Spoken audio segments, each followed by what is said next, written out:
Bismillahirrahmanirrahim. Welcome to the fifth session on data structures and algorithms.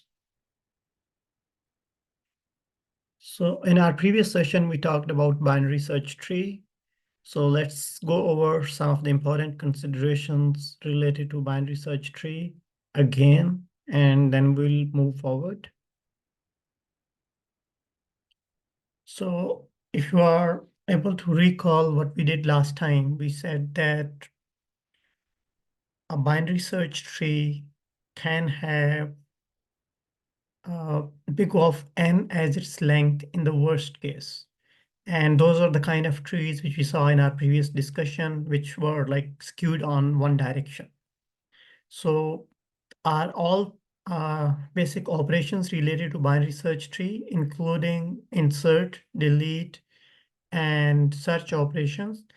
They were primarily dependent on the height of the tree. So if height of the tree is getting proportional to big O n, then the complexity of those operations was also getting proportional to big O of n. So the major factor which was affecting the complexity of all these operations was height of the tree. And the height of tree is primarily controlled by the order of different operations which are performed. And like more specifically, it is controlled by the order in which we perform different insert operations in a binary search tree. So our objective is that we want to keep the worst case complexity in an ideal format. So for that purpose, what we are going to do is that we are moving to something which is called complete binary tree. And let's try to understand that what a complete binary tree is. So a complete binary tree is a tree. So as the name suggests, so it does not in itself, in its basic characterization, it does not impose a condition on the search process. So it is a binary tree, which means each node can have at max 2 child nodes. And what we have is that whenever we have a node and we want to add another node, so we move to the next level and we fill that level completely from left to right. So the third node goes here. When we have to add the fourth node, we start from the leftmost side and we'll keep on increasing it, the number of nodes while moving from left to right. So once we reach into that kind of situation where all possible levels have been completely filled, then we insert a new level and we start inserting nodes towards the leftmost side of the new level. That's what makes it a complete binary tree. So if you just look at this tree, so height of this tree is 2. So by height, we used to say that the number of edges from the root node to the deepest branch is 2. So height is 2. But if you look over here on the number of edges, the number of nodes or vertices which we have had it. So we have vertex number 1 over here, then 2 and 3 have been added at the next level. And then 4 more vertices are being added for the next level, which is the last level in this example. So in total, we have 7 nodes over here. So now just imagine that if you have to add another node, so though we are adding a new level into it, which means that height of the tree is increasing, but with that one-time increase in the height, we are creating many spaces over here, right? So each existing leaf node has a capacity to accommodate two more nodes. So essentially with an increase of 1 in the height, we are doubling the capacity of the next level in terms of accommodating more nodes.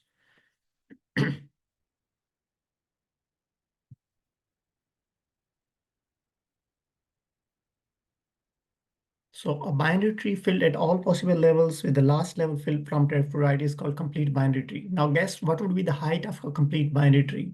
So if it is guaranteed that the given binary tree is a complete binary tree, then its height is going to be an interesting derivation.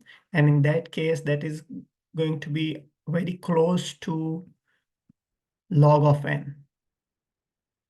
So log is essentially the inverse of exponentiation. So we are doubling the capacity, or we are doubling the number of nodes as we get onto the next level. but the height is growing at a very slow level. So if you are able to recall the slides which we talked about and discussed at the start of the course, we talked about different kinds of complexities. So rate of growth of the logarithmic function is much slower as compared to big O of n itself.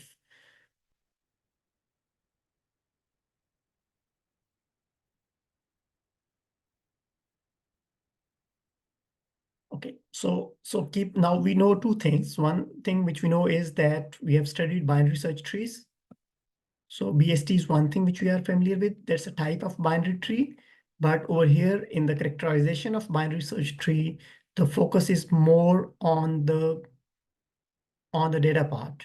So if we have some value over here and we have the next node which needs to be added, so the value of that node will decide that whether it has to be added on the left side or the right side. So if the next node is 9, so that is greater than 5, so it will go on the right side. So essentially the data part of each node is going to decide structure of the data structure. So binary search tree primarily is dictated by the order of different keys or data which is being inserted. And the second thing which we have just discussed a while ago, that is complete binary tree. So a complete binary tree is a tree which does not focus on the data part, but instead it focuses more on the structure part. And that is that irrespective of the data, the next node has to be added on the left side. And then we keep on moving from left to right while filling all nodes at a particular level. So over here, while constructing a complete binary tree, we are not really keeping this thing in mind that what kind of data is going to be stored in different nodes. Versus in binary search tree, we are not considerate about the structure. We are more considerate about the relationship between the data items which are being stored at different nodes. So over here in the binary search tree, we have a decent way of locating a particular element. We know that if 9 has to be searched, that how we need to proceed to look for 9. But height of the tree is not in our control. Whereas in complete binary tree, the height of the tree is in our control, and that is big of log of n. But in order to look for something, we might not be able to locate that thing in an ideal way because we are not considering the data part while inserting the nodes. And our focus has been more on the structure part. So AVL tree is our next topic for today. And that is a combination of, we try to borrow the beautiful characteristics from binary search tree and complete binary tree. We try to put them together, we slightly adjust them, and we define a new type of tree. The objective is that we should be able to optimize our search process while remaining within a controlled height. So the factor which is most crucial in affecting the complexity of insert, search, or delete process is height of the tree. So complete binary tree will give us somehow a guarantee that height is going to be a logarithmic height. And then the search strategy of binary search tree will help us to insert, delete, or search the nodes in a decent height, because that height would be complemented by complete binary tree. So let's formally define the AVL trees. So AVL tree is a binary search tree, which means that all those characteristics which we have studied so far of a binary search tree have to be obeyed over here, have to be implemented in an AVL tree. And it is supposed to be a self-balancing tree, and that is very important. So in order to define this self-balancing characteristic, we introduce a notion of balance factor. So the balance factor of a node is the difference of the height of its left subtree and the height of its right subtree. So in other words, balance factor is a characteristic of one node, which is primarily dependent on the height of its left subtree and the height of the right subtree. So that gives us a clue, or that gives us a call, that while implementing an AVL tree, we need to take care of height, and then we need to take care of the balance factor, and that balance factor has to be confined within a particular space.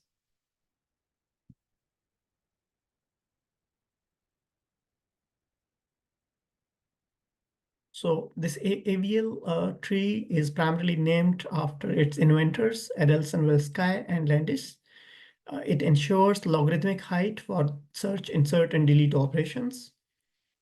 So now if you look over here, uh, at this example tree. So the first thing which we need to look for is that is it a binary search tree? So 100 is the root node. So all left items are being inserted on the left side of 100 and the greater items are being stored on the right side of 100. The additional thing which we are doing is that at every node we are computing balance factor. So balance factor is being computed by computing the difference between the height of the left subtree and the height of the right subtree. And that number gives us that difference gives us the balance factor. So an AVL tree, the absolute value in an AVL tree, the absolute value of balance factor should not be greater than 2. So we can afford a balance factor of 0. We can afford a balance factor of 1, or we can afford a balance factor of -1. So these three are the valid balance factor values which are allowed in a binary search tree in order to keep it an AVL tree. But if at any node, if we have a violation of the balance factor, then that will trigger a problem. And the problem would be that would be a first violation of the characterization of an AVL tree. And then our next step is that we need to understand those violations, and then we need to take care uh, of that violation, that how we can overcome that problem and bring the balance factor within the available range. So let me try to recap for the sake of clarity that when we say that this tree is an AVL tree, so the first thing is that it must be a binary search tree. So that is the first thing which we have to make sure, that it has to be a binary search tree, which means all smaller values have to be inserted towards left of that node, and all larger values have to be inserted towards right side of that node. And the second characteristic which we have to be sure of is that the balance factor of each node is within the allowed limits. And by allowed limits, we mean that ideally it should be 0, which means that both of the branches on the left and right are of equal height. So that could be 0. That's one possibility. Or if either of them is longer than the other branch, then at max, they should be differing by an absolute value of 1. So as we get into a situation where balance factor exceeds 2 or gets lower than -2, then that's the kind of violation which we need to take care of in this entire exercise. And the intuition that why we are like getting so curious about the balance vector thing is that we are trying to keep it as close as possible to a binary search tree.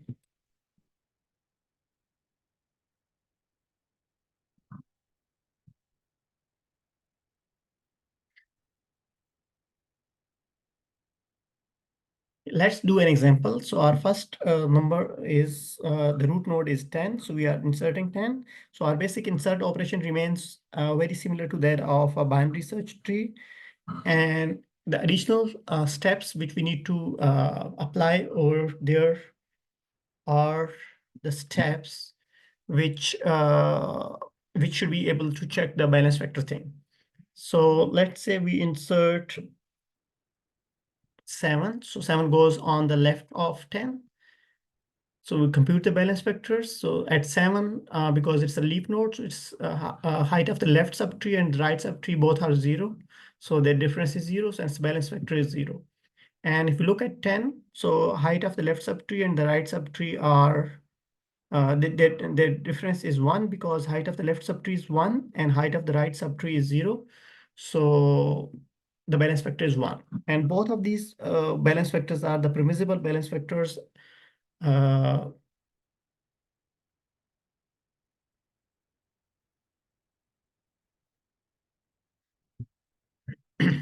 so let's try to insert 4 into this one.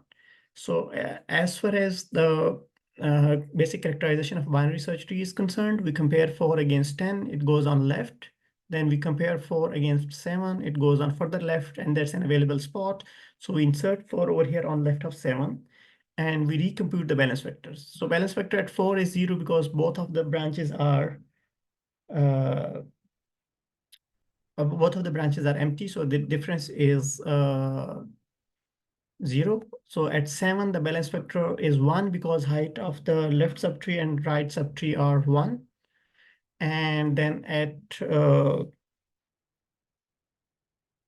10, there's a violation because height of the left subtree is 2 and the height of the right subtree is 0. So the balance factor is 2. And that's the first violation which we need to be considerate about.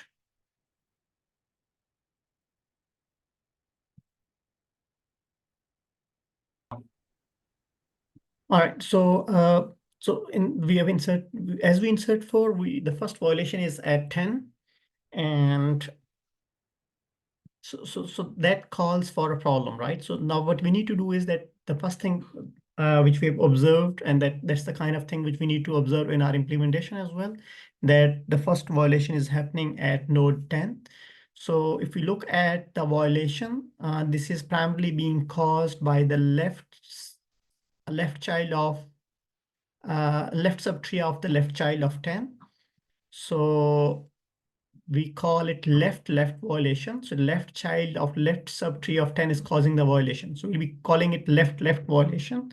And in order to address this violation, what we need to do is that we need to apply an operation, which is called rotation.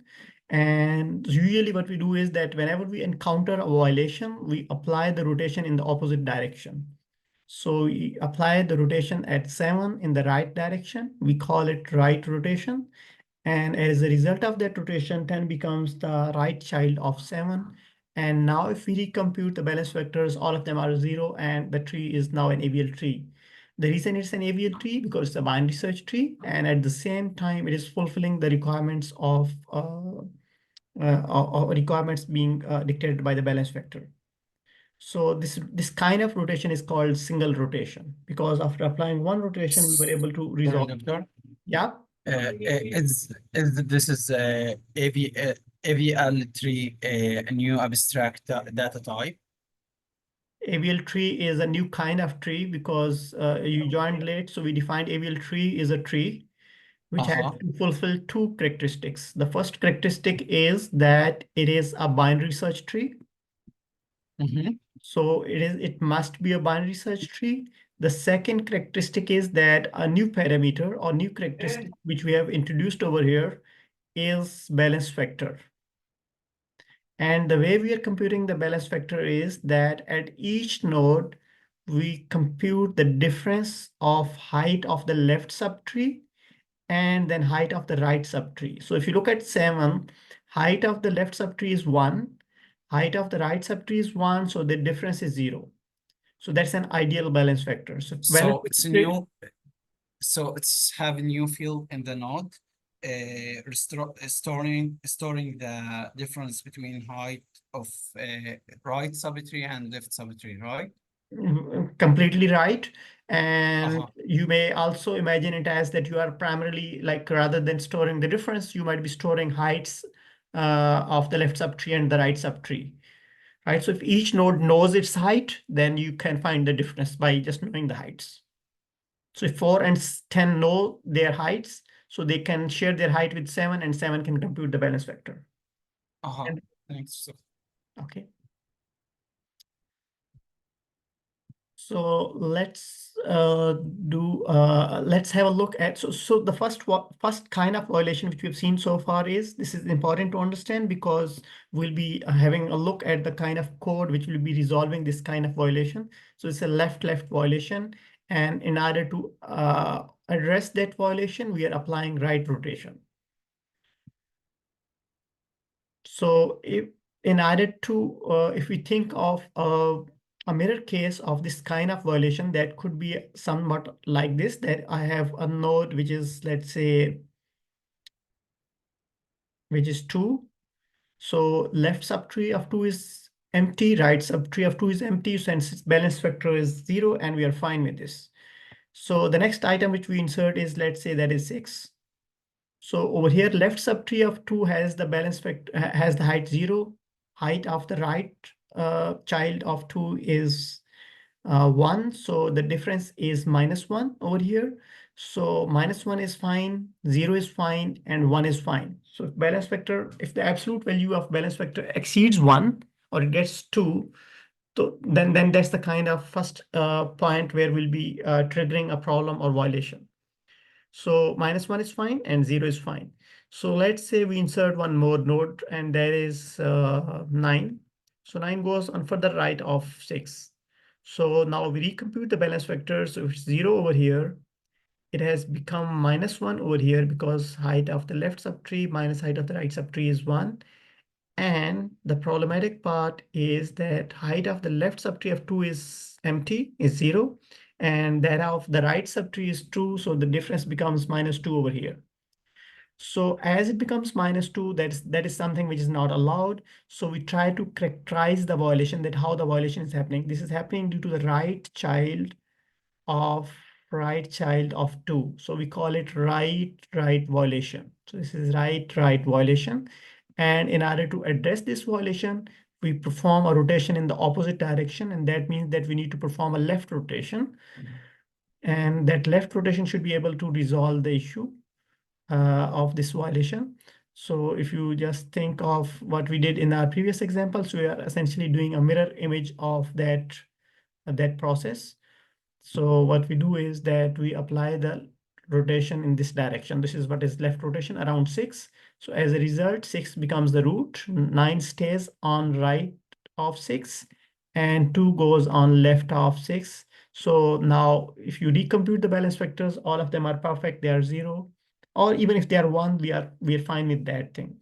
So these rotation operations are primarily the critical operations which are going to guarantee us that the AVL tree will be maintaining its balance property.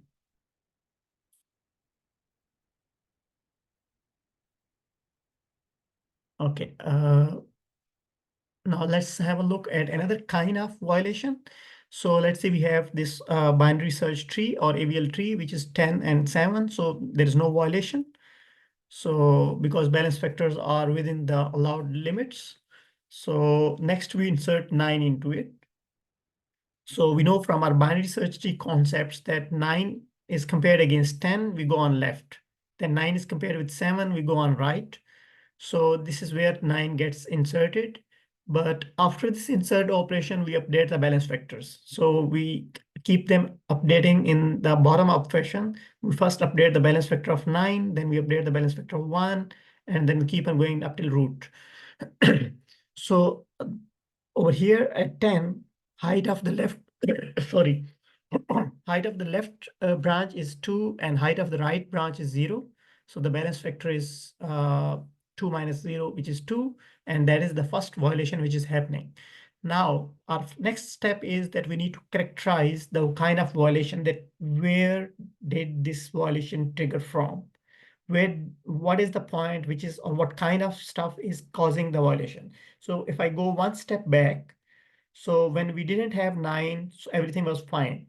So actually insertion of 9 is causing the problem. And who is 9? 9 is called, insertion of 9 is causing a problem at 10. So essentially 3 nodes are involved in this violation. So what we do is that we call it right child of left subtree of 10 is causing the problem. And we characterize this violation because now the violation is essentially happening in 2 directions. So what we do, we call it that this is a right left violation. And unlike the previous 2 violations which we have just seen, direction of this violation is now 2-dimensional. It is being caused because of 2 different directions. At one step it is the left side, on the other step it is the right side. So what we do is that in order to address this kind of violation, we perform a rotation which is left-right rotation, which is opposite to the violation. So violation is RL violation or right left violation. So what we do is that we apply rotation in left right direction. So the first thing which we do is that we just apply a left rotation at 7. So as we apply a left rotation at 7, that means that 7 needs to be pulled down, 9 needs to go up. So as we apply this kind of rotation around 7, it leads us to something like this, that 9 goes up, 7 goes down, and the problem has been reformulated. The balance vector violation is still there at 10, but the structure of the problem has changed. And as the structure of the problem has changed, that means that now the current form of the violation is left-left violation. And we know from our previous slides that how to address this left-left violation. So what we do is that we perform a rotation in the right direction, and that will pull down 10 and 9 will go on top. 10 will become the right child of 9, 7 will stay on left of 9, and all of the nodes will be having balanced vectors within limits. So if you have observed this whole thing, we have essentially performed two rotations. The first rotation which we performed was left rotation. That rotation did not solve the problem, but actually it reframed the problem. It reformulated the problem, and our problem got restructured into a form which we know how to solve. So the second rotation which we applied as part of that solution was the right rotation, and then that actually resolved the problem. So as in combined, we call it double rotation. So double rotation is essentially applied in the situations where our violation is two directional. If our violation is one directional, then we don't, a simple single rotation will address the issue as we have seen in our previous examples. So what we are, let's have a look at the mirror case of this case, that for example, if we have something, we have a node, let's say we have 4, and we add 6 over here on right of 4. And let's say if we have to add 5, then 5 goes on right of 4, but left of 6. So as we insert 5, it causes a problem because there's no violation at 5. There is no violation at 6 because the balance vector is 1, but balance vector has become -2 over here. And that's the first violation which is happening. So we need to characterize this violation. This is primarily happening because of 5. And who is 5? 5 is the left child of right subtree of 4. So we call it LR violation. So as it's an left-right violation, so what we do is that we perform a rotation in the opposite direction. So, and as the characterization of the violation suggests that this is a two-dimensional violation. So what we do is that we first perform rotation R, right rotation around 6, and then we'll perform left rotation. And in combined, we'll be calling it a double rotation. So this will be a double rotation.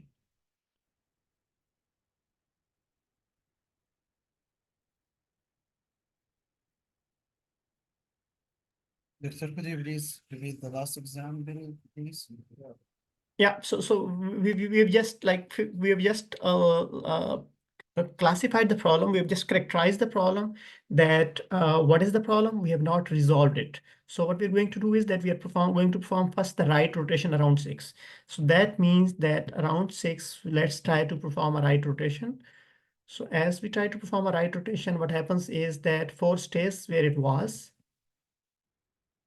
So 6 is pulled down and 5 takes place of 6. 6 goes on right of 5. So if you recompute the balance vectors, the problem is still there because it's 0 here, And what the name of the rotation we apply on 6? right rotation. It's right rotation.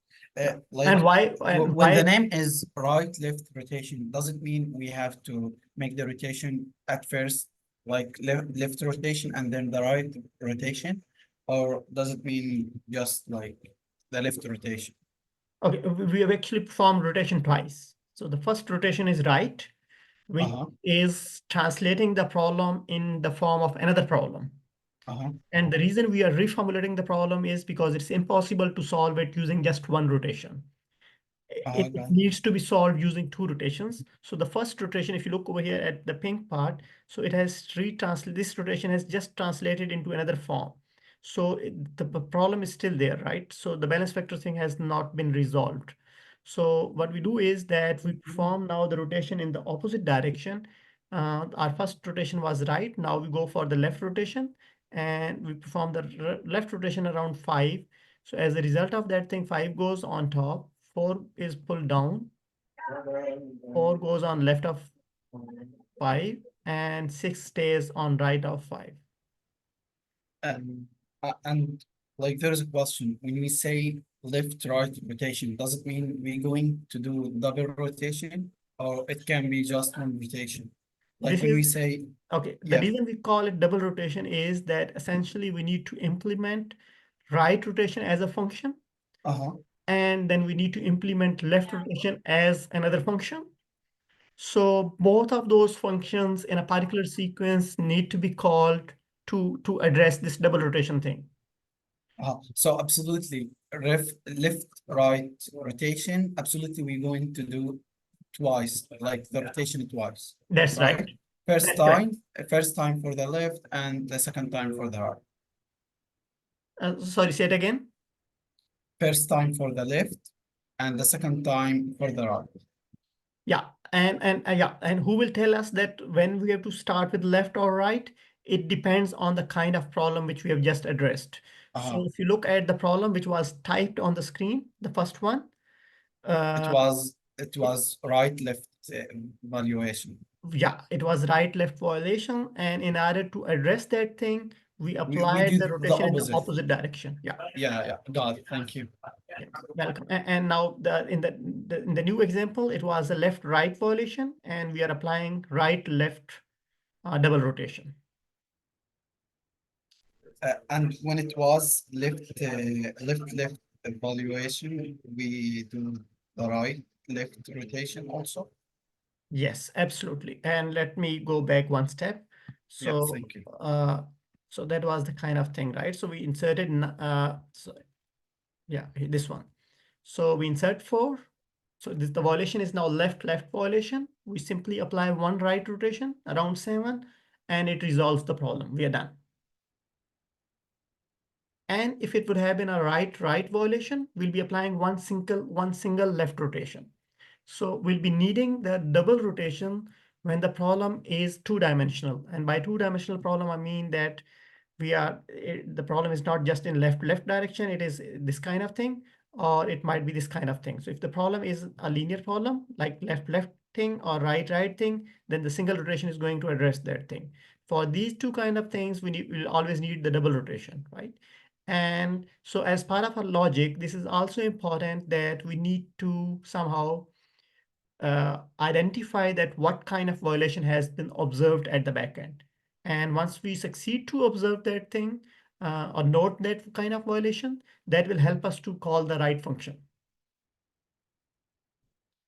Okay, does that make Now sense? sounds very clear. Thank you, Doctor. Okay, more than welcome. Let's move forward. So let's try to build an AVL tree using these nodes, right? So the process is very similar to what we saw in binary search tree. But the additional thing is that after every step, we'll have to just maintain that additional condition of balance factor at each node. And if that is like controlled, we'll be able to like create the whole AVL tree. So let's start with 3. So we start with 3. 3 goes on top. Okay, just to keep things a little clean, let me start from one side of the page. So we start from 3 over here. The next node is 2. So we insert 2 on left of 3. Things are fine. There is no violation of balance vector. So we're done with 3. We're done with 2. Next we insert 1. So 1 goes on left of 2. So till this moment, the entire process is same as that of a binary search tree, which we did last week.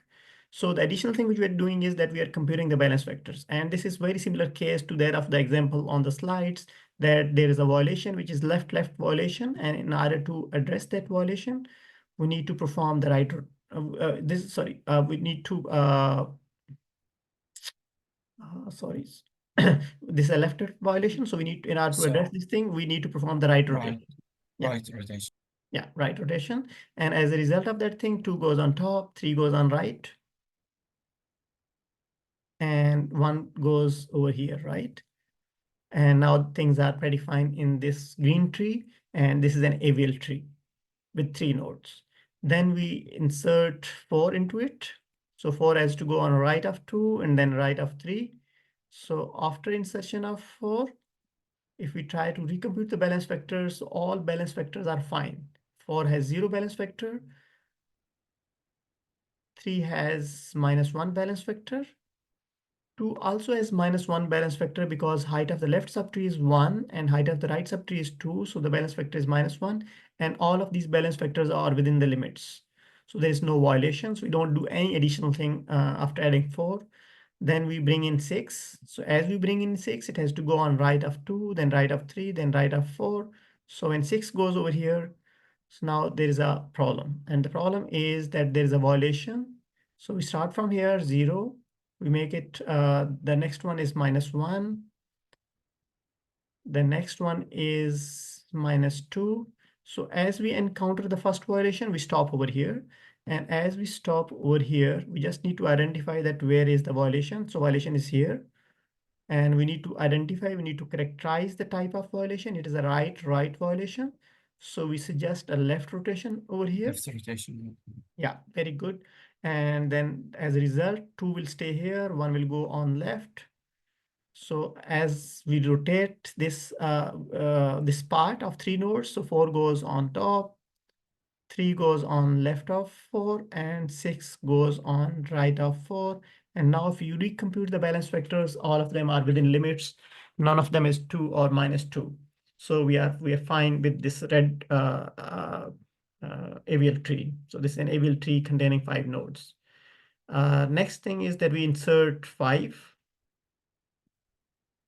And then 5 has to go on right of 2, then right of 4, then right of, sorry, left of 6. So 5 goes over here. So we recompute the balance vectors. It's fine at 5. It's 1 at 6. It's -1 at 4. And the problem is now at 2. And the problem is that what is the kind of problem which is at 2? That is, what do you call it? Left subtree has height 1, right subtree has height 3. So the difference is -2. So that's the first node which is causing the problem. So what we need to do is that we need Doctor, could you please repeat like how we got the difference, like exactly? sure, Because sure, sure. I weren't here. Sure. Please. Let me recompute, and let me try to use a slightly different color to keep it a little more obvious. So 5 has the balance vector 0. 6 has the balance vector 1 minus 0, which is 1. 4 has the balance vector height of the left subtree is 1. Height of the right subtree of 4 is 2. So the balance vector is -1 over here. Are you okay till this moment? Yep, 1 minus 2 is -1. Yeah, and then the balance vector at 2 is that height of the left subtree is 1. Height of the right subtree is 3. Uh-huh. So the balance vector is 1 Then minus 3 is -2. -2, and that is the first violating part. So what we do is that we need to characterize the kind of thing which has caused the problem, right? And we need to then apply the appropriate rotation. So, the 3 nodes which are involved in this problem are these 3 nodes. Okay. Another thing is that only 3 nodes will always be involved in this whole like rotation thing, and that gives us a clue that the complexity of each rotation is going to be constant, because irrespective of size of the tree, we'll be only fixing a fixed number of pointers or references. And we'll be having a look at the code in order to get more clarity about this thing.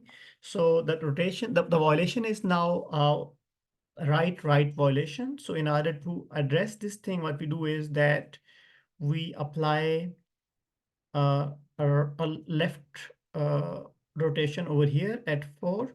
So as we apply the left rotation over 4, so as a result, 4 has to go on top and 2 has to be pulled down towards over here. So left of 2 will remain unchanged.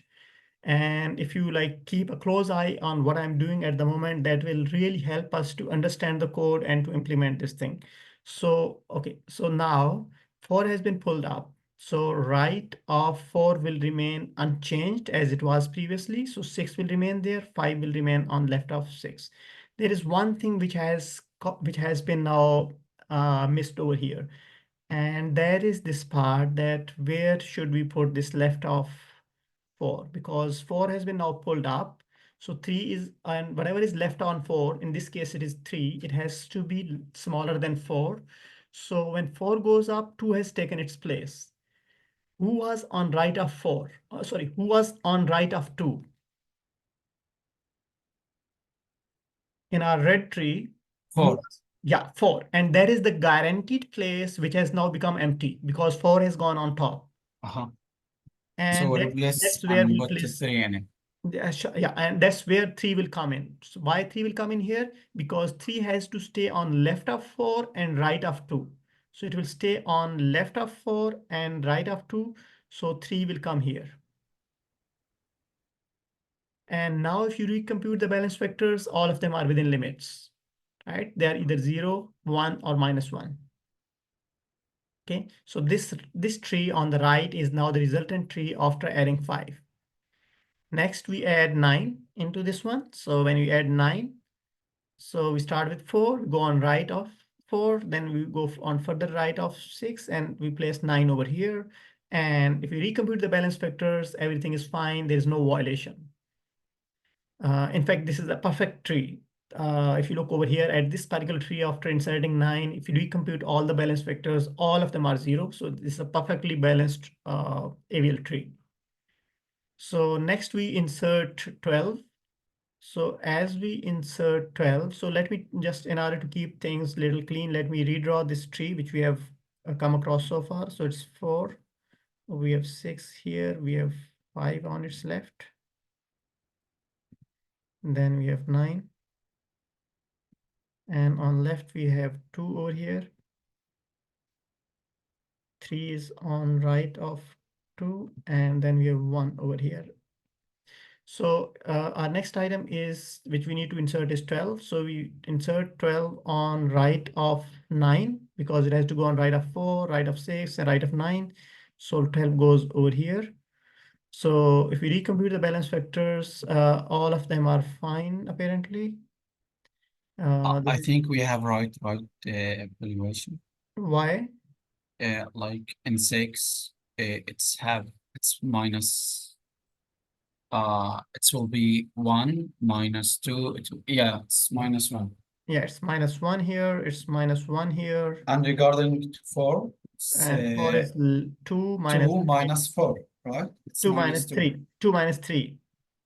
Uh, So this is also fine. why? Why Be- it's 3, not 4? Because like because from 12 to oh, 4 to 4, it's no, no, height of the left subtree is 2. uh-huh, Height of the right subtree is 3, right? So just count the number of edges from root to the leaf. 1, 2, got it, and got it, 3. So this got is it. 2 minus 3, which is -1. Uh-huh. Thanks. Big. Okay, welcome. So after 12, we are fine. So then we try to insert 10. 10 goes on right of 4, then right of 6, then right of 9, and then left of 12. So 10 goes over here. So when 10 goes over here, now there's a problem. And the problem is, let me try to recompute the balance vectors.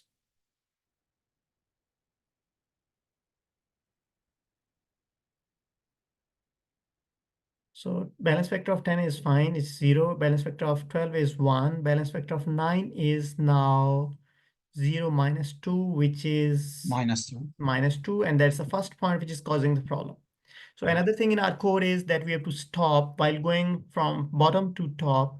As we encountered the first violation, we need to stop there.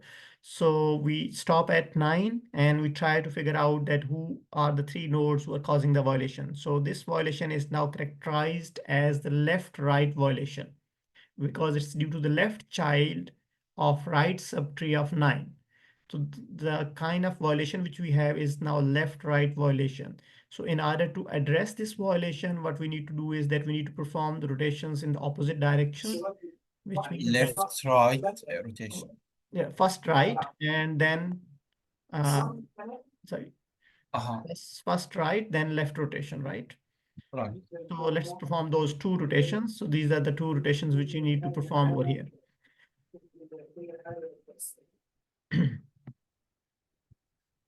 So The first rotation is going to be the right rotation. So when we say right rotation, that means that around 12, we need to perform the right rotation over here. So when we apply the right rotation over here, the tree looks like this. So it becomes somewhat like this: 4, 6, 9. So 12 is pulled down, 10 goes up, and 12 goes on further right of 10. And then rest of the things remain at their own places. So 2 remains here, 1 remains here, and 3 remains here. Now, after applying one right rotation, the problem is still there, but it has been restructured. And now that was our first rotation. Now we apply the second rotation, and that second rotation is going to be around 10 in the opposite direction, which we'll call left rotation. And as a result, what will happen is that we'll get this tree. Let me try to change the color.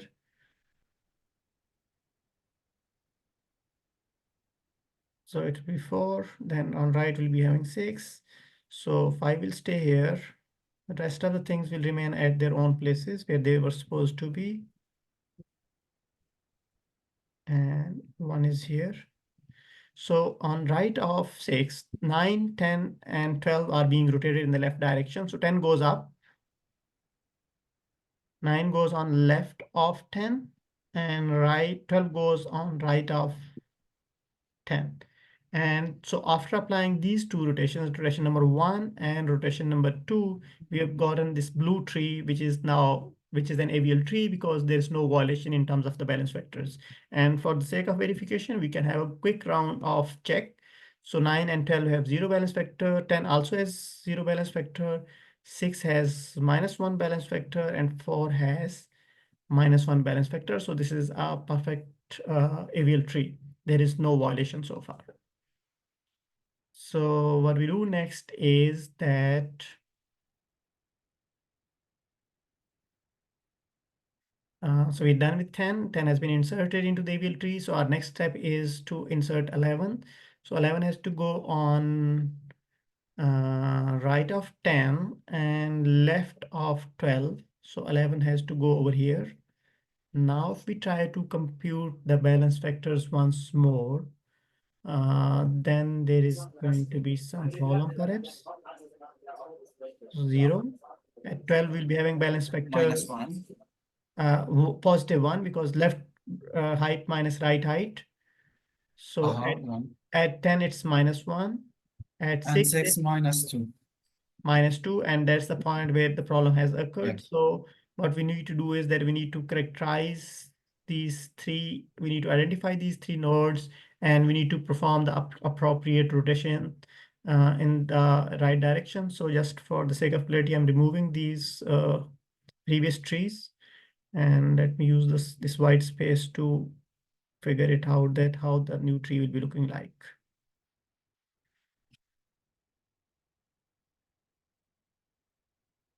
So the violation is right violation. So what we do is that we apply the rotation in the opposite direction. That means that we apply a left rotation over here. So as a result, what we'll get is over here is that is 4. On right we'll be having, so because the rotation is on 10, so 10 goes up, 6 has to go down. On left of 6, and right of 10 will remain 12, but you might have noticed something, that then this 9 has to be adjusted somewhere. This has been cut. It has been replaced by Will be right on right of 6. excellent. That has to be right of 6, but because that is the guaranteed place which has become available. Previously, it was Ah, occupied by 10, but now it's available. And 9 will go over here on right of 6. And left of 6 will remain unchanged. So it will remain 5. And left of 12 will remain 11. The remaining 3 will remain unchanged. It was 2 over here. It is 3 on the right side. It is 1 on the left of 2. So if we recompute the balance vectors in this new tree, so they are like on 5, 6, 9, all of them are perfect. So at 12, they are 1. At 10, it's also perfect because height of the left subtree and right subtree are both of them are 2, so it's 0. At 4, this is 2 minus 3, which is minus 1. So all of them are now within the allowed range. So rest of the things which I didn't write over here, all those balance vectors are 0. So this is a resultant AVL tree after inserting all those nodes. Okay. So a couple of points which we need to keep in mind over here, that our entire insert process is very similar to what we saw in the case of binary search trees. The additional thing is that we are keeping a check on the balance thing. And that balance thing has to identify if there is a violation. If there's a violation, then we need to apply the appropriate rotation, and then we'll be like getting things in place. So in the worst case, we'll be applying 2 rotations. Each rotation takes constant amount of time. So if each rotation takes constant amount of time, that means that we are not imposing any additional complexity because of rotations. But what will be the cost of inserting one node or deleting a node? As the height of the sub binary search tree, this particular binary search tree is now close to what we saw in the complete binary tree. So its height is guaranteed to be log n. So all those operations are now going to be performed in log n time. And that's a big achievement as compared to n itself, which was the case of binary search trees. In binary search tree, it was open, right? In the worst case, it was big O n, right? Because if the Uh-huh. tree is completely, And the achievement here that we like make the complexity equal to the height, which is log n, right? yeah, exactly. So the only thing, the purpose of AVL tree is to control the height. So if height is controlled as a logarithmic height, then all of our basic operations, insert, delete, and search will be in big O of height. If height is log n, then all those operations are log n. If the height is big O n, then all those operations can take big O n in the worst case. So in binary search tree, we did not take care of the balance thing. So but that balance thing is now giving us the guarantee that height is going to be log n. Okay. So okay, so AVL trees automatically maintain balance during insertions and deletions because of the rotations. So the balance factor ensures that the tree remains balanced for efficient operations, and the rotation operations are performed to restore the balance whenever needed. Whenever there is a violation, we use them to restore uh, the basic characteristic of an AVL tree. Okay, so what we have seen, so because the crux of AVL trees is that we need to understand that how balance factor is being computed, how the rotations are being performed, and rest of the basic operations, search, insert, and delete will remain as those were in the binary search tree. So if I might not be able to spend time on this example, I would strongly suggest you to take it as a homework. This is a binary search tree. This is an AVL tree as well. So our task is to delete 99. So we'll be applying the basic philosophy of binary search tree to get rid of 99. And once 99 has been removed from the binary search tree, you need to recompute the balance factors. If there's a violation, apply the rotation. If there's no violation, then like everything is fine. Doctor, I have a question about Yeah, go this. ahead. When we want to delete item and have like right and left, uh, does there's a prefer like we supposed to go to the largest item in the left or the smallest item in the right, or we can do whatever we want. Okay, like if both of them are available, then it's your choice. You can do whatever you want. Like here in 99, But some, yeah, we can go with 95 or 111. both of them are correct. But Uh-huh. just imagine that if you have to delete 95, then you don't have a choice. It has to be replaced by 94. So if Yeah, there is yeah. a node which does not have the other branch, then we don't have a choice. But if a Okay. node has both of the branches, then it's your choice. Both of the choices are equally correct. Guys, thank you. Welcome. Okay, so why is the height of an AVL tree big of log n? because so if you like let's try to build a quick analogy of that, and that's the kind of thing we try to do at the start.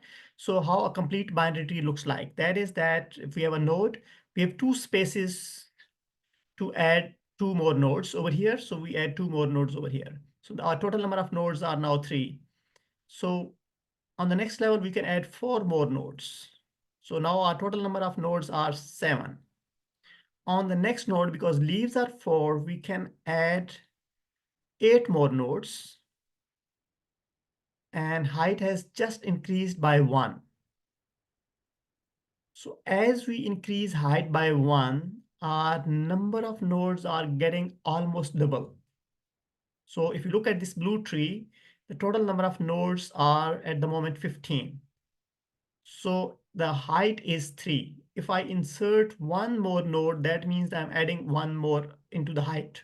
But without adding more into the height, I have 16 spaces, which means that I can double up the total number of nodes, and the total number of nodes will eventually become 31 without increasing further height. So that is how the exponential function works, and we know the basic math. So in terms of big O, we can always conveniently derive that in a formal way, that how the height of a complete binary tree has to be confined within log n. So I will be uploading a reading. I would strongly suggest that go through that a short reading to convince yourself that why the height of an AVL tree is guaranteed to be log n. But this is the kind of intuitive idea that why height of the tree is not growing with the same speed as number of nodes, because the tree is a compact tree. So it is adjusting lot of nodes. As its size grows, it can adjust more nodes, approximately same as number of the existing nodes can be added onto the next level. So that is the kind of key thing which makes the height log n, and that height is an attractive thing for us because it ensures that our basic operations are being performed in log n. Doctor, could we say every tree is a complete tree of binary search tree? Because we said like the height in the complete tree, a complete binary search tree is log n. So we could say it's like every tree is a complete binary search tree. You mean like every AVL tree? Uh-huh. AVL tree is almost complete, but because complete binary tree is a tree which is filled from left to right. And in an AVL tree, that might not be the case in all cases. So for example, if I have 5 over here at the root, if my next node is 6, then this is the only possibility that the AVL tree has to look like. So this is almost balanced, but the complete binary tree suggests that in a complete binary tree, if we have a root node, then when we go to the next node, we must start from the left side. Then the structure should be looking like this. So that is somewhat like close to a complete binary tree, but that might not be the exact case. Uh, I got it. And Okay. regarding to the height, like Yeah, yeah. and Yeah. is the number of no n is number of nodes, right? And is the total number of nodes in the tree? Yep. So like if it was complete and binary search tree, it's gonna have like it's also every tree, right? But it have like different numbers of nodes, right? That's correct. Yeah. So But still structurally, have the same height. structurally, it might be little different in the shape as compared to a complete binary tree, because complete binary tree fills the next level starting from left and going towards right. But you're absolutely right that in terms of height, they are exactly same, right? So height of a complete binary tree is log n, and height of an AVL tree is log n. And additionally, AVL tree is a binary search tree as well. Yeah, but Okay. So let's have a quick look on the implementation part. So what will remain the same as compared to binary search tree operations? All those basic operations will remain somewhat same. Search does not need to change at all, because during the search, we don't change structure of the data structure. So search of the binary search tree will remain as it was in the case of search of an AVL tree will remain same as that of a binary search tree, but insert and delete will remain same partially. On top of the existing logic, we need to implement the violation checks, and then we need to keep an eye on the violations and perform the appropriate rotations. So what will change? What will need to change as compared to BST implementation? We need to store height of each node additionally, which we did not store in the case of binary search tree. And in terms of insert and delete, we need to make sure that the tree is a balanced tree, which means that it's not violating a condition related to balance vector. So additionally, so if you look at this part of code, which is there in front of you on the screen, we are essentially imposing 4 different if statements. Each if statement is taking care of one kind of violation. So if balance is uh, greater than 1 and key is t dot is less than t dot left dot data. So essentially we need to figure out that this is a left case and we need to apply right rotation. So like I would strongly suggest that like I'm quickly going over this code, but like I would strongly suggest for you that try to draw all of these cases on your own before you start using this kind of code in your implementation, right? So this should make sense. So right case is the case when balance vector is less than -1, and what kind of direction is causing the case, we apply the left rotation. For the remaining 2 rotations, for the remaining 2 violations, they are multi-dimensional, they are 2-directional. So that means that we need to apply 2 kinds of rotations on each of the cases. I would strongly suggest that go over this code. I don't want to spend like much time at the moment, but if anything does not make sense, just feel free to get back to us. We'll be more than happy to explain the code. I or the TAs will be happy to assist you in the implementation. Doctor, are we going to have extra classes for the implementations, like code Classes, implementation? yeah, I have requested them, so hopefully they'll be scheduling the coding classes. Thank you. Welcome. Okay, so now if you look over here, this is the code for right rotation. So we are actually passing that center node, and in the right rotation, what we're doing is that we are appropriately adjusting a few things, right? Essentially, we are adjusting 4 pointers. And once we are done, we update the heights of left and right children to update them that like they might have changed and they should be updated accordingly. So a mirror of this code is the code which is essentially the left rotation. So again, we are fixing the violation using these few assignments. And if you just look at the code, all these lines are like fixed number of lines. So irrespective of how big is the tree, we are actually getting things done in big O1. So the complexity of each of the rotation call is big O1. And if you look at that violation part, so over here, again, the complexity is bigger one because we have fixed number of if statements which are being checked over here. So imposing this additional condition of balancing on the binary search trees is not really costing us additional time. And the benefit which we are getting out of this thing is that because height is now controlled, so our insert, delete, and search operations are going to be more efficient. So ABL trees automatically maintain balance during the insertion and deletion operations. The balance vector ensures that tree remains balanced for those efficient operations. And so we have already talked about these things that each rotation is a big O1 kind of operation, and search, insert, and delete operations will be performed in big O of log of n.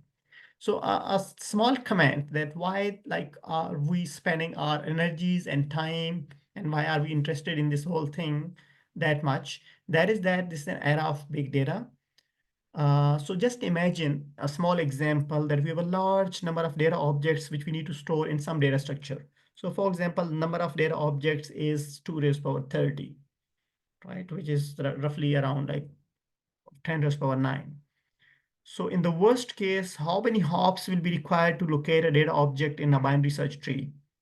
Can anyone guess? Anyone guess that what will be the number of steps required to locate an item in the worst case in a binary search tree for this particular example? 1 billion. Very good, right? So approximately 10 to the power 9 steps. which means that 1 billion steps. And what about avial tree in the worst case? Uh, Maybe it's going to be nine. Very good. And because it's 2 raised power 30, so we can like conveniently 30. take that power. So approximately 30 steps, right? So now if you compare like both of the data structures, we can imagine the kind of benefit we will be getting. That in one case, if we don't take care of the complexity, if we don't care of the height, and if you don't take care of the balance, then it might be a very inefficient option to implement a binary search tree. But if we impose the additional conditions of balancing the data structure, then we can get things done very quickly, even for a large scale data. So we had say the context is big O log n. What the basic of the log? 2 or 10? Okay, because it's a binary tree, then base is 2, right? Because Uh-huh. at every step it doubles up. Thank you. Welcome. Okay, and the last thing is not really the last thing, but we have another small thing which I would like to do after this assignment discussion. So you are supposed to write a complete Java program as your assignment 3, which will be implementing AVL tree. So the important thing for assignment 3 is that if you have not completed assignment 2, so you have to complete assignment 2 first, because that will actually pave the way for assignment 3. And then you're free to use your previous code of assignment 2 to implement AVL tree. And then there are some details in the assignment about the kind of stuff, that how the node will be structured and all those things. So we've already prepared a document. I'll be uploading that document over Moodle shortly, and we'll also be sharing that on the WhatsApp group. Doctor, is there is any possibility to check our code how it's like if it's good?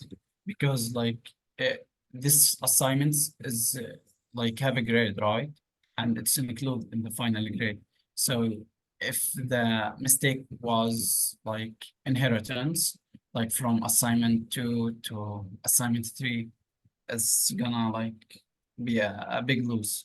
So if there is any possibility to check our assignments if we did it right or not. Okay, we'll try to get them checked very quickly. There are two ways to go about it. One is the formal checking. So that might be taking us some time, maybe a few more days, because actually I'm traveling and I'm currently out of the country. But what you can do is that you can sort of ping Fatim or Safa. So one of them can go over. I will ask them to informally check things and keep them noted so they can share their feedback with you, right? But if you give us another few days, we should be able to check all of the assignments 1 and 2, which have been submitted so far. Thank you very much. So let's move forward. So we are done with AVL trees. We are done with binary search trees. So this is our last discussion on the trees, which I'm now getting to. Uh, and we are essentially generalizing the concept of binary search trees and AVL trees in our next discussion. By generalization, I mean that so far what we have done is that we have talked about binary trees where this M is fixed. We have been talking for the kind of trees which are emery trees, which means that each node can have 2 branches or M branches. But over here in the case of AVL trees and binary search trees, M was fixed as 2. So in emery tree, what we are going to do is that this is a tree where each node can have m number of branches. So for example, if m is 3, so each node can have 3 branches. Can have 3 branches, and then there is no additional condition. So can have 1 branch, can have 0 branch, can have 2 branches. So all these things are valid. So up to m branches can be there in an emery tree. So if we impose the kind of balancing thing on top of emery trees, that becomes a B tree. We won't be asking you to implement emery trees and B trees in this course, but if you get time after this course, maybe like during the course, I would strongly suggest to implement this kind of tree which I'm about to introduce on your own. That won't be graded, but like just to keep your workload in a controlled orbit, we are not really asking you to implement this thing. So if we impose this additional condition of B tree, that is that each these kind of trees should also be balanced, which means that somewhat what we saw in AVL trees, some kind of balancing condition needs to be imposed over here. So in terms of B trees, that condition is more strict, and that is that each node should be having okay, in other words, all leaf nodes should be on the same level, which means that the tree should be completely balanced in a perfect manner. That's what is the B tree in general. So B plus tree is an additional kind of characterization on B trees, which people use in implementing database management systems and other large scale repositories of data. So let's have a quick look on these kind of trees in terms of visualization, and then we'll be focusing on one kind of particular tree. So if you look over here, this is an embryo tree, and M is 3 in this example because each internal node can have at max 3 children. B tree, if you look at this B tree, this is slightly weird as compared to the kind of trees which we have seen so far, because in one node, we might be storing more than one values. So if you look over here on the at the first node, it contains 20 and 40. So all left values then 20 go on the left. All things which are between 20 and 40 will go in the center branch, and everything which is greater than 40 will go over here. And same kind of condition will happen on the remaining nodes. And now the additional condition, or the main condition of B tree, is that all these leaf nodes are on the same level. By same level, we mean that their height is same if we measure it from the root. So all of them are at the height 2. So that's the kind of characteristic which B tree has to make sure that this is there inside its structure. So it's a somewhat like it's an extension of binary search tree and AVL trees, and it's a perfectly balanced B tree. And we can define this M as anything, right? So over here, M is 3 because each node can have 3 branches, but M can be 4, can be 5, can be any other bigger number which you decide as a programmer. So B plus tree is a slight extension of, not really slight, but like an extension of B tree. So there are two major differences over here. One is that the nodes on the leaf on the leaf level are connected with each other using a linked list kind of structure, right? So they have some mutual connections as well. But additionally, what we can see over here is that all these nodes which are on the leaf nodes are also present in the top nodes. So if you imagine table of contents of a book, that's what is like B plus tree like, right? So if you think of a book, so if you look at the table of contents, what kind of stuff do we have in a table of content of books? So usually we have topics and we have page numbers. We know that where is that topic located, right? So we have a topic and we have a page number. And then that's the kind of list which grows. So for example, if the topic is stack, then that does not mean that that's all about stacks. Details of stack is on page number. If topic is linked list, then there's a page number. So name of the topic is here, but the details of that topic are somewhere else in the book. And if the topic is, let's say, B trees, so then there's a page which takes us to that particular content of the book where details of B trees are there. So same way, if we are looking for 25, so 25 is here. So this is table of contents. And in order to locate 25, we just land over here that details of 25 are here. So people who implement database management systems, they use B plus trees quite a lot to build those kind of indexing schemes and optimize their search processes. Okay. Now, what we are going to do is that we are going to confine our discussion, and that's the last topic for today, 2, 3, 4 trees. So that's a specific type of B tree with order is equal to 4, which means that the maximum number of branches which are allowed from a node are 2, 3, or 4. Otherwise, that node has to be a leaf node. It's a self-balancing binary. It's a self-balancing search tree. And it also ensures that search, insert, and deletion operations are performed within the logarithmic complexity. So in this kind of particular tree, Excuse me, what is the complexity again? sorry, say it again. Uh, what's do about the complexity again, please? Yeah, so the complexity of all those basic operations, search, insert, and delete, will be performed in logarithmic time, which means it will be big of log of n in this kind of Okay, tree. thank you. Okay, okay, so the kind of characterization, let's have a feel that how the tree should be looking like. That is that each node can have two, three, or four children. It cannot have one child. The reason it cannot have one child is that that will make it partially balanced. And these kind of trees are going to be perfectly balanced.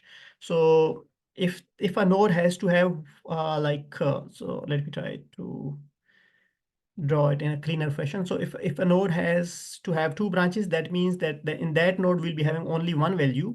So left thing will go on the sorry, smaller things will go on left and greater things will go on right. So two branches are allowed. So this is one possibility. The other possibility is that the node contains actually two values. So it's a vector kind of container. So it contains 10 and let's say it contains 15. So everything which is less than 10 will go on the left. So let's say it is 9. Anything which is between 10 and 15 will go over here in the center branch. So let's say it's 11. Anything which is greater than 15 will go on in the rightmost branch. So if you look over here now, the tree is again completely balanced. And uh, yeah, and the keys which are stored in one node, like 10 and 15, they are mutually sorted. The smallest one has to be on the left side, the largest has to be on the right side, and that is the kind of sorting which they have to maintain within one node. Doctor, how we decide if we supposed to have like and then in the one month, how we decide if we gonna have one key or two keys? Okay, okay. In the implementation, we have to keep a provision. We have to keep space for one key or two keys, or the third possibility is that there could be four branches. So for four branches, we might be having three keys over here. Like we might be having something like 10 over here. We might be having 20 at the center, and we might be having, let's say, 50 at the rightmost side. Now there So could be four branches. so like two, three, or four branches, not children, right?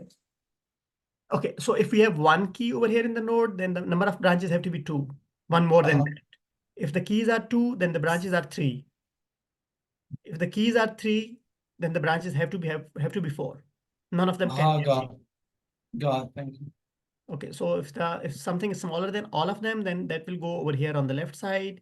If something is between 10 and 20, that will go over here, like let's say 12. If something is between 20 and 50, that will go over here. And if something is greater than 50, then that will go over here, let's say it's 60. Okay. Uh, Perfect. so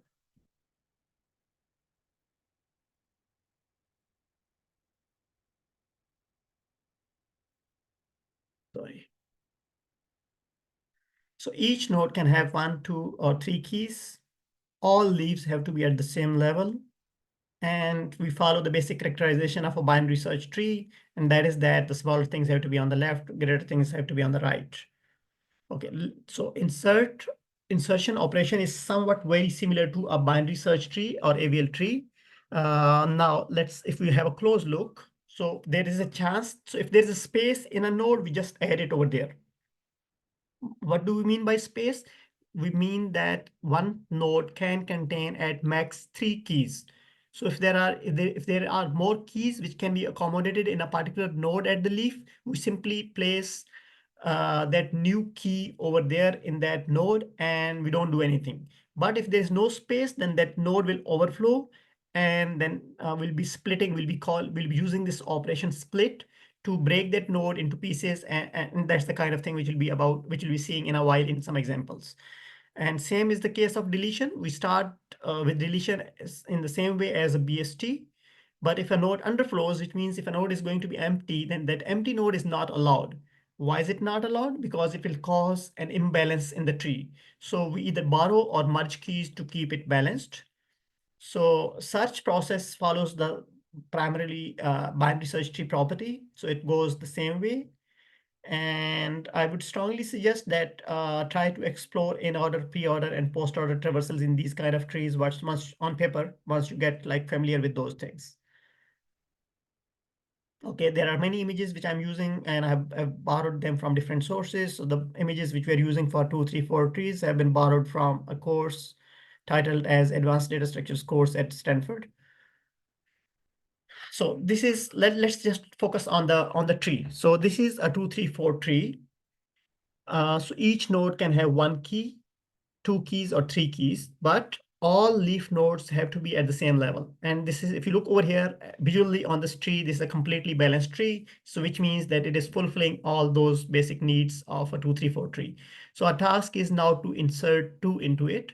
So we'll follow the same characterization or same process which we used for binary search tree. We start our search operation of 2. So because 2 is smaller than everything in the root, so we go on left. So when we go on left, it is still smaller than everything which we have in 11, 21, and 31 node. So we go on further left. And when we land onto 1 and 6, so we just insert 2 in between 1 and 6. And we can insert because the upper capacity of each node is 3 elements. So 1 and 6 had the space, so we inserted 2 over there, and we are happy with this thing. So there is no change in the structure of the tree. There's no new level which has been added. And 2 was the easy case to be inserted in this tree. Let's try to do now insert 3. If we try to insert 3, 3 tries to go in between 1, 2, 1, 2, and 6, but that node is now overflowing because its upper limit is to store only three keys or 3 data items. So we don't have space for 3. So because the node is now overflowing, now we have to perform some remedial action. And that action is that we need to split this node into two pieces, into two nodes. And split actually happens at the center of the node. So this like new node gets divided into two pieces. Uh, so we place a cut over here. Let me try to draw the cut. So we are actually cutting this node at this part. So when we cut this node at this part, that means that 1, 2 has to become a separate node. 3 has to, because 3 is in between 1, 2, and 6, so this has to go on top, and 6 becomes the second node. So the split point is 3, and 3 is being pushed up. 3 goes into the top node, and then that leads to two branches. One is 1, 2, another one is 6.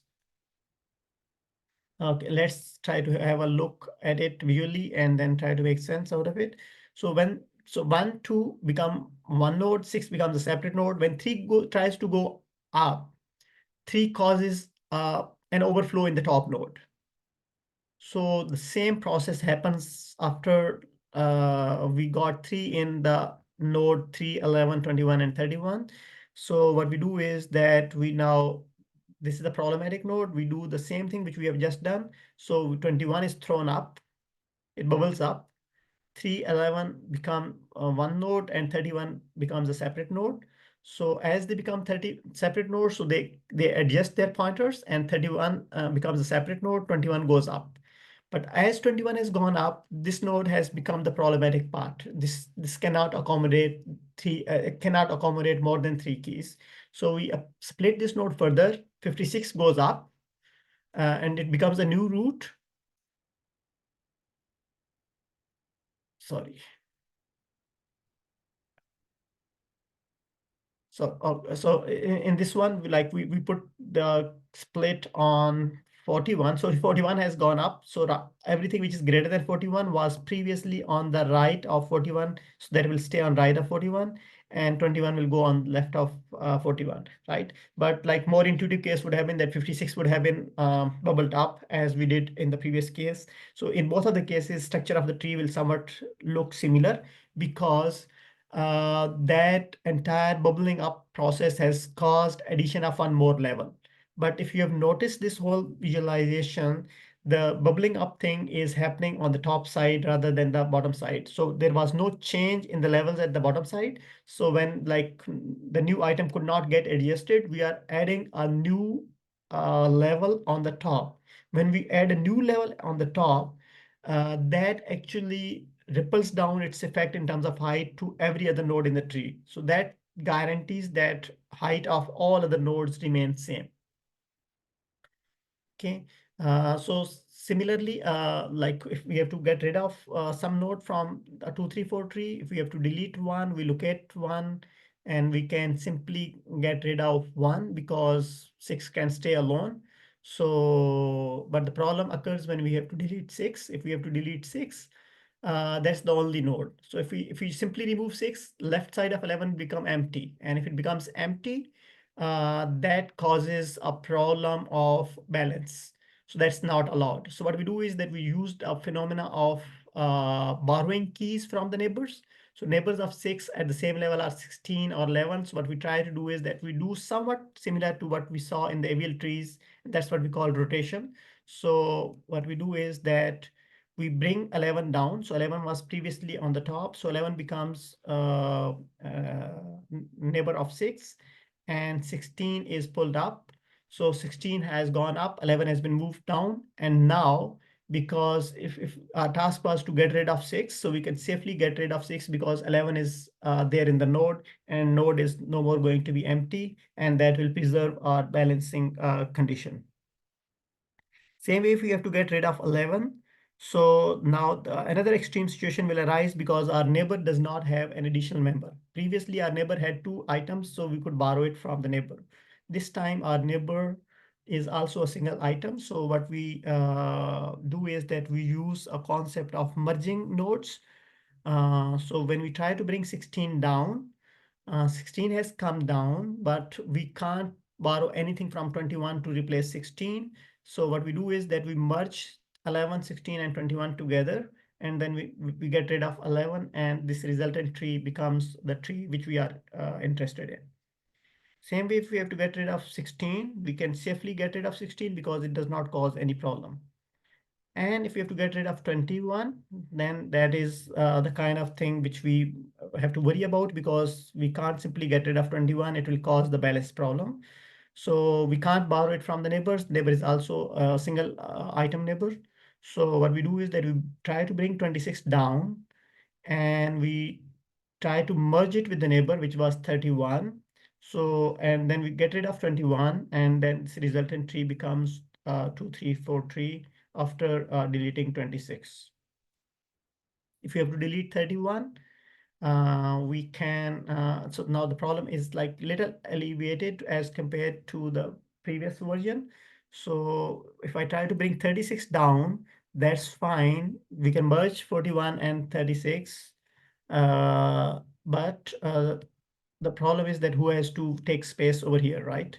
So what we do is that we try to borrow it from the root. So we bring the previous root, which was 46, to this question mark place. And then now root becomes empty. So one possibility is that if 56 has some additional item, we can borrow it and place it over here. But that's not the case. So what we do is that we merge 46 and 56 together, and we make a new tree, and this becomes the new root.